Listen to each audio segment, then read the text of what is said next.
Good morning. আজকে আমার টিউশনে আছে, তাই চটজলদি রেডি হয়ে বেরিয়ে পড়লাম টিউশনের জন্য। আজকে আর ব্রেকফাস্ট করা হয়নি, তো প্রবলেম নেই, চলো পরে এসে ব্রেকফাস্টটা করে নিচ্ছি। তো আমি প্রায় 2 ঘন্টা পরে ফিরে এলাম। ফিরে আসতেই পাশের বাড়ির দিদি আমাকে ডেকে হাতে দিলেন একটা মোগলাই পরোটা আর সাদা আলুর তরকারি। আমি তো এই পেয়ে মহা আনন্দে রুমে এসে চেটেপুটে খেয়ে নিলাম। আর বুঝতেই পারছো আমার পেটে কেমন খিদে ছিল।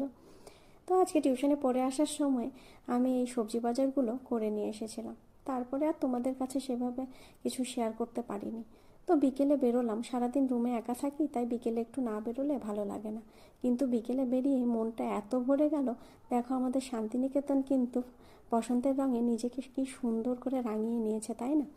মনে হচ্ছে না প্রকৃতির দুই গালে কেউ এক চিলতে আবির দিয়ে রাঙিয়ে দিয়েছে? তোমাদের কার কার এই দৃশ্য দেখে মনটা ভরে গেল আমাকে জানিও। তো ভালো থেকো তোমরা সবাই।